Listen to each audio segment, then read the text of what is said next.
En el acto de lanzamiento de la licitación del Canal de Magdalena, ¿sí? Un tema geopolítico y económico y a futuro importante para la Argentina. Y estaba obviamente entre los participantes Augusto Costa, que es el ministro de Producción, Ciencia e Innovación Tecnológica de la provincia de Buenos Aires y que está en línea con nosotros. Augusto, ¿cómo andás? Ari Lijala te saluda. ¿Qué tal, Ari? ¿Cómo estás? ¿Estuviste hoy ahí en Ensenada? Estuve en Ensenada, sí. Ah, mirá, no te vi. No te saludé, yo te vi pasar, pero estabas muy ocupado.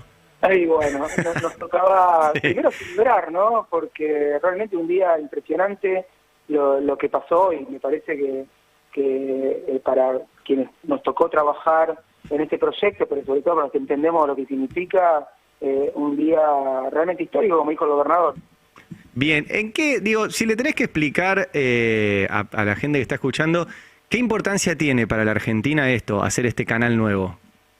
Mira, hay que, me parece, conceptualizarlo en términos de algo que la gente muchas veces no maneja, porque conocimiento de cómo es el comercio exterior, la navegabilidad de los ríos y la conectividad fluvial marítima argentina no tiene mucha gente y quizás suena un poco abstracto el tema del Canal Magdalena, pero voy a tratar de simplificarlo. Resulta que cuando los barcos que salen del río Paraná, ponele, con mercadería de economías regionales o producción del país y tienen que exportar a Europa, a Asia o a donde sea, o ir a un puerto del sur de la Argentina, necesariamente por cómo está toda la navegabilidad hoy de los ríos, tienen que pasar por Uruguay, porque el canal que sale del río Paraná sale y que sale del puerto de Buenos Aires, sale para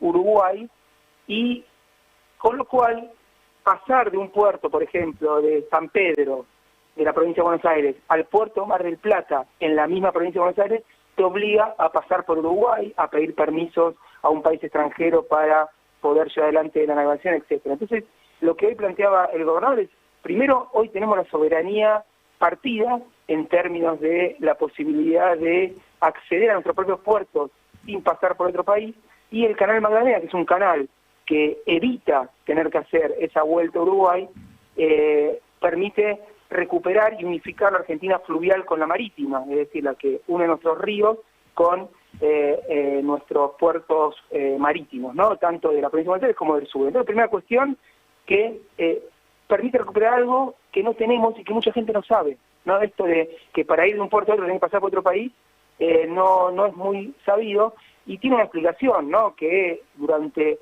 muchísimos años muchos intereses vinculados a cómo es el comercio exterior, las navieras, los diferentes operadores portuarios consolidaron en el puerto de Montevideo sus operaciones y eso le dio al puerto de Montevideo un interés económico particular, pero le hizo perder soberanía y también recursos económicos de Argentina, porque cuando un barco tiene que entrar al territorio argentino, tiene que esperar enfrente del puerto de Montevideo y ahí se le prestan servicios, se abastece de comida, de combustible, etcétera, y todos esos son ingresos para otro país y no los mismos servicios que podrían dar en la Argentina que el Canal Magdalena va a permitir. Entonces, hay una primera cuestión que tiene con esta integración de nuestro país en términos fluviales y marítimos, una segunda de que va a permitir que muchos servicios que hoy se prestan en otro país se presten desde Argentina, sean de trabajo y producción, también que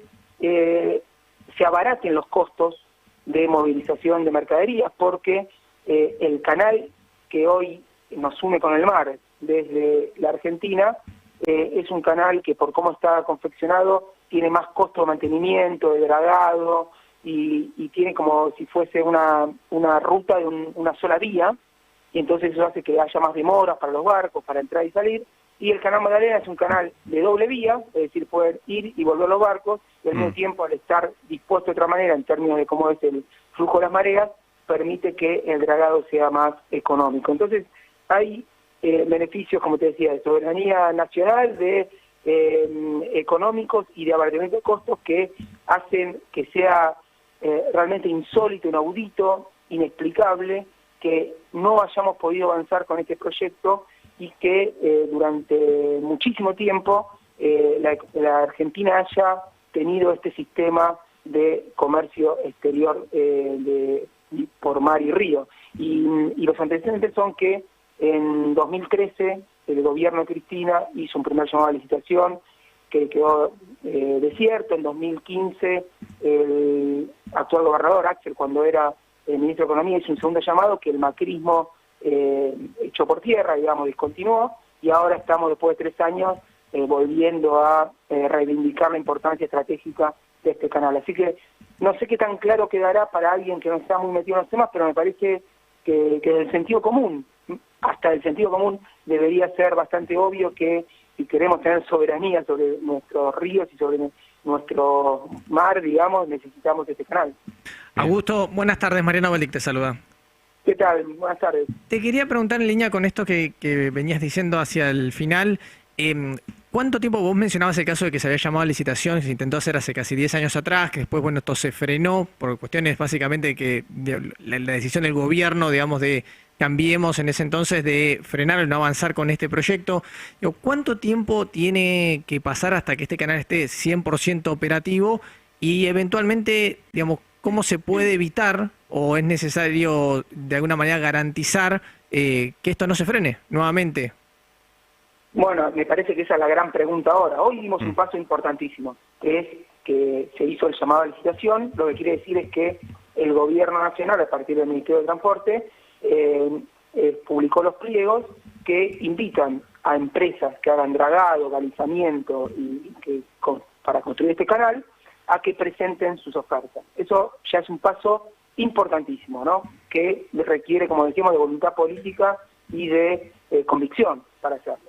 Ahora lo que tiene que pasar es el proceso habitual cuando se hace una licitación, que es que se tienen que presentar las ofertas, que tienen que adjudicarse algunos oferentes, que tienen que cumplir con los parámetros que exige la normativa, y una vez que se adjudique, después son los tiempos propios de construcción del canal, que lleva un par de años tenerlo listo. Pero ya empezamos el proceso y ahora el gobierno nacional va a trabajar para que todas las empresas, que son en general grandes empresas internacionales que hacen este tipo de obras y se encargan del dragado de ríos y en los principales puertos, que puedan presentarse. Es una obra de 40.000 millones de pesos, está presupuestada, y nosotros desde la provincia de Buenos Aires, con el gobernador a la cabeza, vamos a colaborar para que esto no se demore, porque, por lo que veníamos charlando, seguir demorando este proyecto es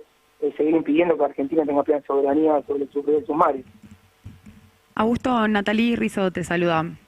¿Qué tal, Natalie? ¿Cómo estás? Bien. Ya yéndonos de la provincia y pasando más a tema nación, precios, vos como creador del programa, que en su momento fue una marca reconocida, que fue Precios Cuidados y fue efectivo como referencia de precios, quería saber por qué te parece que no está funcionando hoy Precios Justos, que sería una especie de heredero de Precios Cuidados.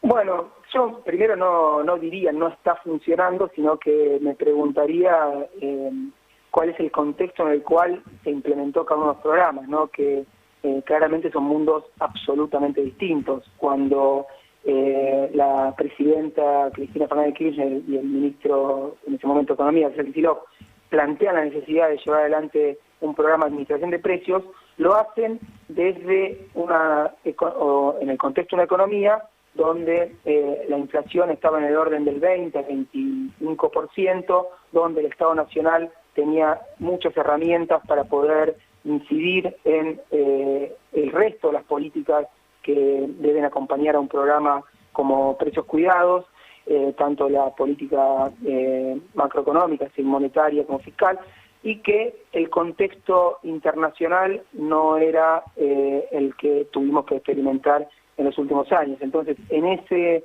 escenario, me parece que la coordinación de la política macro con la política microeconómica de administración de precios generó un resultado virtuoso, que fue que se pudo ir dando estabilidad y previsibilidad y sobre todo una dinámica de aceleración de precios que permitió que primero las empresas tuvieran rentabilidad, las que participaban del programa. Esa era una de las premisas, que ninguna empresa tenía que perder plata participando del programa, pero que además los consumidores pagaran lo que era razonable, en un contexto, como te decía, muy distinto. Cuando analizamos la situación actual de precios, en primer lugar, el gobierno de Macri entregó la economía con una inflación del doble, a lo que ya sabemos, vino la pandemia, vino la guerra de Ucrania, vino la sequía, y el contexto en el cual se implementa precios justos es con un régimen de inflación completamente distinto al de precios cuidados. Entonces, evidentemente, las herramientas que hoy están disponibles o por algún motivo la implementación de las políticas que se generaron no generó los resultados que uno esperaría o que uno necesitaría para la economía. Pero eso tiene que ver con muchísimos factores. Y en la mitad, y esto me parece importante que todos lo tengamos en la cabeza, cuando implementamos precios cuidados, la inflación en el mundo no era un problema, era algo particular de la Argentina, ¿no? Ahora, lo que pasó estos años es que volvió la inflación al mundo.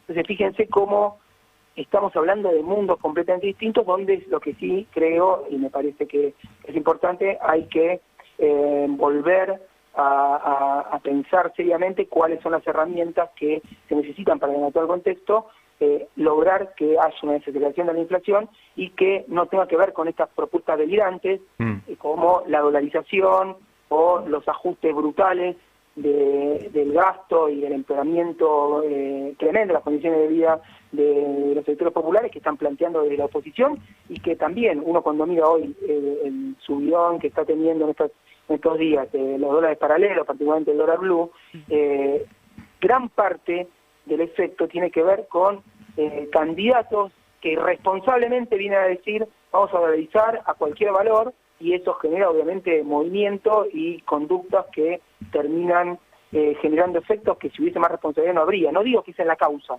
lo que digo es que estamos en un contexto donde no se puede ser responsable y que cualquier política antiinflacionaria tiene que ser racional y cumplir con objetivos de no empeorar la situación de los sectores que la vienen pasando muy mal últimamente.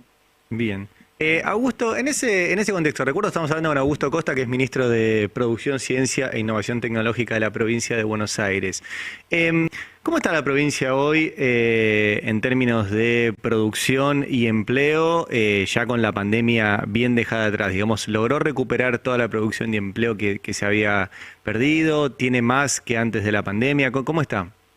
Bueno, mira, la mayoría de los indicadores de actividad económica están en niveles superiores a la prepandemia, es decir, no fue un rebote lo que ocurrió después de la pandemia, sino que fue una recuperación con crecimiento, tanto la actividad económica en la provincia como la utilización de la capacidad instalada de la industria, los índices de producción industrial particularmente ya recuperaron niveles 2017, es decir, antes de que las políticas del gobierno de Macri generaran un derrumbe total de nuestra producción. En términos de empleo, estamos también con niveles de empleo superiores a los de prepandemia, pero como en todo el país, y la provincia de Buenos Aires no puede ser la excepción, donde claramente no se pudo recuperar los niveles de prepandemia es en la cuestión de ingresos y de salarios reales. O sea, hoy estamos todavía por debajo de diciembre de 2019 en términos de remuneraciones reales de los asalariados, y esto obviamente se suma a la fuerte caída que habían tenido en 22-23% promedio los salarios formales durante el macrismo, y ni hablar el salario no registrado o otros ingresos. Entonces, y eso también se ve en un empeoramiento de la situación de pobreza en la provincia. Entonces, en términos de actividad económica, o sea, es un resultado, digamos, o un escenario contradictorio, porque actividad y empleo siguen tirando, o sea, se recuperaron, pero condiciones de vida y salarios no, y esto tiene que ver con cómo se fue distribuyendo el fruto de ese crecimiento. Sí, un crecimiento sin distribución hubo. Exactamente, y eso es algo que todos venimos viendo, todos venimos denunciando, y todos venimos exigiendo también que se implementen políticas para empezar a torcer esto, porque no hay ninguna posibilidad un futuro sustentable para nuestra economía, para la provincia de Buenos Aires, pero tampoco para Argentina, si el crecimiento no se distribuye de una manera justa, ¿no? Y este patrón de crecimiento está muy asociado al contexto que estamos viviendo, claramente no fue justo en su distribución y me parece importante que esto genere un consenso social y sobre todo político sobre cuáles deberían ser las prioridades. Bien, una última, Augusto, cortita. En ese crecimiento sin distribución también está la cuestión de cuánto aporta cada sector. Y una parte de eso tiene que ver con lo impositivo, o sea, si se le cobran más impuestos a los que más tienen y menos impuestos a los que menos tienen. Sabemos que hay impuestos que son regresivos, digo, porque qué sé yo, el IVA, o sea, paga lo mismo un kilo de pan que un kilo de caviar en la Argentina de IVA, pero también hay impuestos vinculados, por ejemplo, al inmobiliario rural o a las propiedades, por ejemplo, en la provincia de Buenos Aires, en los countries, o a todo eso que también entiendo que se ha intentado recaudar más por ahí en la provincia de Buenos Aires. Digo, ¿qué han hecho en la provincia para ser más progresivo y más justo, si se quiere llamar, la recaudación? Bueno, mira, me parece un punto fundamental que no siempre se trata de una manera correcta, porque muchas veces, sobre todo de la derecha y de los sectores más de la oposición, dicen todos los impuestos están mal, hay que eliminar todos los impuestos y no se puede una discusión profunda. Para que tengan una idea en la cabeza, 3 de cada 4 pesos que recauda el gobierno provincial vienen de un impuesto que se llama ingresos brutos, sí, ¿no? Que es peor que un IVA, porque el IVA se va aplicando en función del valor agregado en cada eslabón de la cadena de producción, ¿no? El ingreso bruto es en función de la facturación. Entonces, es un impuesto bastante distorsivo en un sentido económico y que dificulta mucho orientar de una manera progresiva, porque también a una pyme o al consumidor de un determinado producto le pega lo mismo que a otro, independientemente de los ingresos que cada uno tenga. Sí. Entonces, pero, no nos olvidemos, 3 de cada 4 pesos viene de ahí. Y el resto viene entre sellos, inmobiliarios, tanto rural como urbano, etcétera. Entonces, revertir esa composición sin desfinanciar al Estado provincial implica un proceso que primero tiene que tener el suficiente consenso y horizonte como para que se puedan ir incrementando las alícuotas de impuestos, como decís, las valuaciones o los impuestos, las alícuotas aplicadas a propiedades en countries o a propiedades... Sí, el famoso valor. Inmobiliario rural, que es uno de los... Exacto, o el impuesto inmobiliario rural, para que quienes son terratenientes o tienen propiedades que tienen mucho valor, que aporten en mayor proporción al Estado. Bueno, todo eso tiene que hacerse de una manera donde no se afecte el objetivo recaudatorio y no se puede hacer de un día para el otro. Entonces lo que estuvimos haciendo fue hacer mejoras en el proceso de recaudación junto con ARBA, ¿no?, para los impuestos más progresivos, como puede ser los impuestos inmobiliarios, y quitarle el sesgo o la orientación anti-pyme a los impuestos, a los ingresos brutos, particularmente reduciendo la agresividad en los regímenes de retenciones, porque cuando una pyme vende, se le aplica una retención a cuenta del impuesto que después tiene que pagar. Y cuando llegamos nosotros, nos encontramos con que el Estado provincial tenía más de 3 meses de recaudación anticipada que le estaba sacando de capital de trabajo a las pymes, sí, ¿no? Porque se estaba financiando con las pymes que iban además quebrando, porque en la provincia de Buenos Aires durante el macrismo cerraron 10.500 pymes, que se fueron asfixiando entre todas las políticas y además una presión tributaria muy alta. Entonces nosotros bajamos esa agresividad, generamos alícuotas diferenciales, generamos modificaciones y eso permitió que que sea posible darle un sesgo un poquito más progresivo, por lo menos no antiproducción, bien, a un sistema que tiene falencias de origen, ¿no? Entonces esa discusión me parece muy profunda, que tiene que ver con cómo rediseñar los sistemas tributarios, tanto a nivel nacional, provincial como municipal, para que estén armonizados, por un lado, y por el otro, para que efectivamente contribuyan a la equidad y no la agraven, no la desigualdad. Pero bueno, es una discusión bastante difícil, porque obviamente cuando a alguien le suben un impuesto, se queja, y no importa si tiene mucho o poca plata, Claro. no quiere pagar más. Entonces ahí me parece que empieza la discusión. Bien. Augusto, muchas gracias por atendernos y gracias por charlar de todos estos temas acá en el Destape Radio. Te mando un abrazo. No, un abrazo a ustedes, muchísimas gracias. Chau, chau. Augusto Costa, ministro de Producción, Ciencia e Innovación Tecnológica de la provincia de Buenos Aires.